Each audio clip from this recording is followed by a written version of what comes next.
नमस्कार विद्यार्थियों, मैं हूं योगेंद्र सर और आज का ये वीडियो आपकी एसएसटी परीक्षा की तैयारी को सुपर आसान बना देगा। आज हम पढ़ने जा रहे हैं 100% आने वाले 50 वन लाइनर प्रश्न जो आपके अर्धवार्षिक परीक्षा 2025 में सीधे पूछे जा सकते हैं।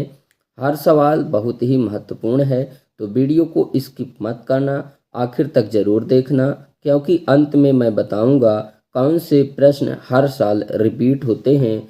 चलिए शुरू करते हैं आज का शानदार सेशन 100% आने वाले 50 वन लाइनर प्रश्न। सबसे पहले हम अपने सामाजिक विज्ञान का जो इतिहास पार्ट है उसके प्रश्न देखते हैं। पहला प्रश्न है, भारत में छपाई कला का आरंभ कब हुआ? तो फ्रेंड्स, जो छपाई कला का जो आरंभ है, जो शुरुआत है 1556 में हुई थी।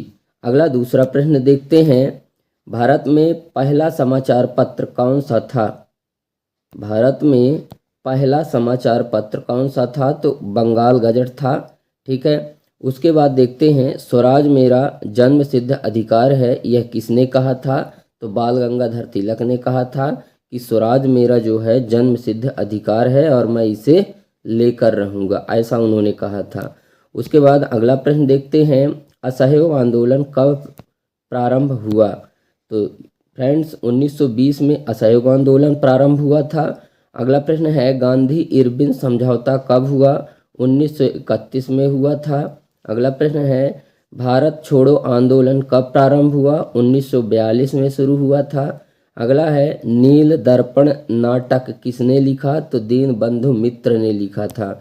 उसके बाद देखते हैं, भारत में रेल सेवा कब शुरू हुई? 1853 में शुरू हुई थी, मुंबई और ठाणे के बीच। उसके बाद देखते हैं, हम भारतवासी एक हैं, यह विचार किस आंदोलन से जुड़ा है? राष्ट्रीय आंदोलन से जुड़ा है ये। ठीक है, हम भारतवासी एक हैं, यह विचार किस आंदोलन से जुड़ा है? राष्ट्रीय आंदोलन से। उसके बाद 10 नंबर प्रश्न है, गांधी जी ने नमक सत्याग्रह कब प्रारंभ किया? 12 मार्च 1930 को नमक सत्याग्रह प्रारंभ किया था। उसके बाद देखते हैं, जो हमारे इतिहास का दूसरा पार्ट है भूगोल, उसका पहला प्रश्न देखते हैं, यानी 11 नंबर। भारत में सबसे अधिक लोहे का उत्पादन किस राज्य में होता है? झारखंड में होता है। अगला प्रश्न है 12, भारत में सर्वाधिक कोयला कहाँ मिलता है? झारखंड में मिलता है। फ्रेंड्स, ये सारे वन लाइनर प्रश्न काफ़ी ज़्यादा महत्वपूर्ण हैं, जो आपके सीधे अर्धवार्षिक एग्जाम और बोर्ड एग्जाम की तैयारी में बहुत ज़्यादा मदद करने वाले हैं। तो इन सभी प्रश्नों का बढ़िया सा नोट्स बनाइएगा और उनको पढ़िएगा। इन सभी प्रश्नों की नोट्स बनाइएगा और उनको पढ़ते रहिएगा। इससे आपकी तैयारी बहुत अच्छी होगी और रिजल्ट आपका बहुत अच्छा बन सकता है।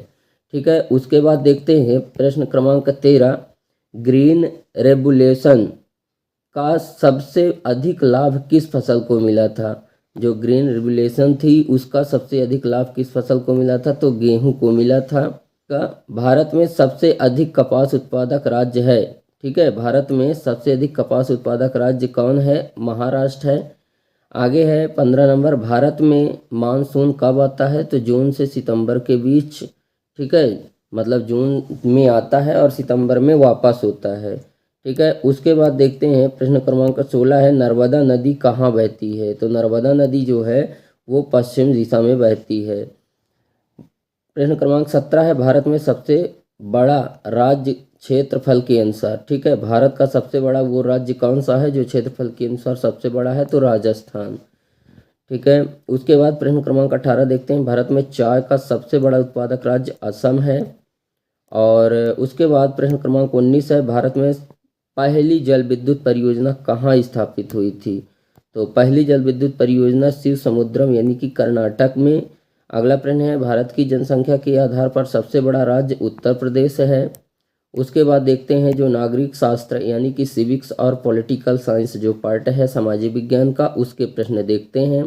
उसका पहला प्रश्न है, भारतीय संविधान कब लागू हुआ?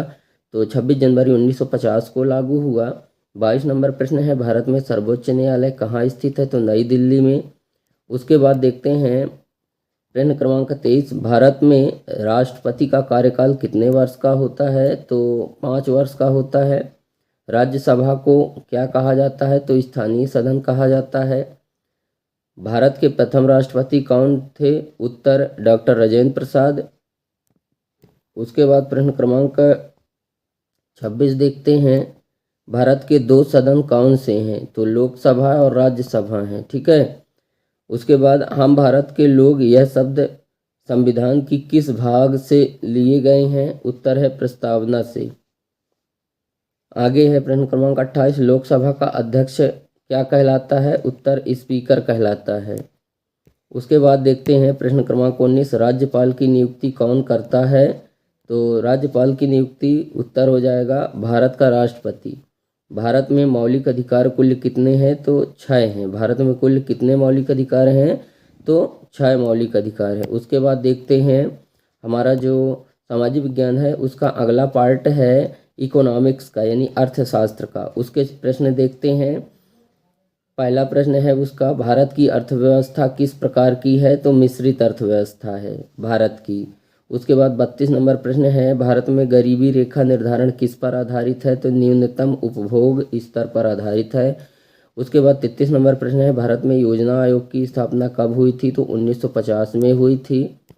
उसके बाद प्रश्न क्रमांक जो है 34 देखते हैं, पंचवार्षिक योजना की अवधि कितने वर्ष की होती है? तो 5 वर्ष की होती है। मानव विकास सूचकांक एसडीआई में किन 3 पहलुओं को लिया गया है? तो आय, शिक्षा और स्वास्थ्य को लिया गया है। प्रश्न क्रमांक 36 है, भारत में बेरोजगारी की सबसे बड़ी समस्या किस वर्ग में है? उत्तर है ग्रामीण क्षेत्र में। उसके बाद प्रश्न क्रमांक 37 देखते हैं, प्रति व्यक्ति आय का क्या अर्थ है? उत्तर है कुल आय भागे कुल जनसंख्या, मतलब प्रति व्यक्ति आय हमें कैसे मिलेगी? तो देश की जो है तो कुल आय से कुल जनसंख्या का भाग दे देंगे तो हमें प्रति व्यक्ति आय मिल जाएगी। प्रश्न क्रमांक 38 है, भारत में मुद्रा जारी करने का कार्य किसके द्वारा किया जाता है? तो भारतीय रिजर्व बैंक के द्वारा, यानी आरबीआई के द्वारा किया जाता है। प्रश्न क्रमांक 39 है, ग्रामीण ऋण का प्रमुख स्रोत है? उत्तर है सहकारी समितियां। ग्रामीण ऋण का यानी ग्रामीणों को जो ऋण जहां से मिलता है उस ऋण का प्रमुख जो स्रोत है ग्रामीणों का वो है सहकारी समितियां। उसके बाद देखते हैं मुँह महंगाई का अर्थ है। ठीक है, मुँह महंगाई का क्या अर्थ है? तो उत्तर हो जाएगा वस्तुओं के दाम में निरंतर वृद्धि। उसके बाद मिश्रित और रिवीजन प्रश्न देखते हैं जो हर वर्ष जो है आपके एग्ज़ाम में पूछे जाते हैं। ठीक है, उनको देखते हैं। तो उनमें जो है ये काफ़ी ज़्यादा इम्पोर्टेंट प्रश्न है, देखिएगा। जलवायु परिवर्तन का प्रमुख कारण क्या है? उत्तर है ग्रीन हाउस गैसें। ये जो है जलवायु में परिवर्तन ला देती हैं। प्रश्न क्रमांक 42 है, जल ही जीवन है, यह कथन किससे संबंधित है? तो उत्तर है जल संरक्षण से संबंधित है। उसके बाद भारत का राष्ट्रीय पशु है, 43 नंबर प्रश्न है, भारत का राष्ट्रीय पशु है? उत्तर बाघ। भारत का राष्ट्रीय पशु कौन है? बाघ है। प्रश्न क्रमांक 44 है, भारत का राष्ट्रीय गीत क्या है? तो वंदे मातरम। उसके बाद देखते हैं प्रश्न क्रमांक हमारा जो 45 है उसको देखते हैं, संविधान सभा के अध्यक्ष कौन थे? उत्तर है डॉक्टर राजेंद्र प्रसाद थे। 46 नंबर प्रश्न है, भारतीय ध्वज में सफ़ेद रंग का क्या अर्थ है? उत्तर है शांति और सत्य का प्रतीक है। सफ़ेद जो रंग है झंडे में, भारतीय ध्वज में, वो किसका प्रतीक है? शांति और सत्य का। प्रश्न क्रमांक 47 है, 1857 की क्रांति तत्कालीन कारण क्या था? जो क्रांति हुई उसका तत्कालीन कारण क्या था? तुरंत वाला। तो कारतूसों का मुद्दा था, मतलब उस कारतूस में जो नए कारतूस थे उसमें गाय व सुअर की चर्बी लगाई जाती थी, जिस कारतूस को जो है तो उपयोग करना भारतीय लोग अपना अपमान समझते थे।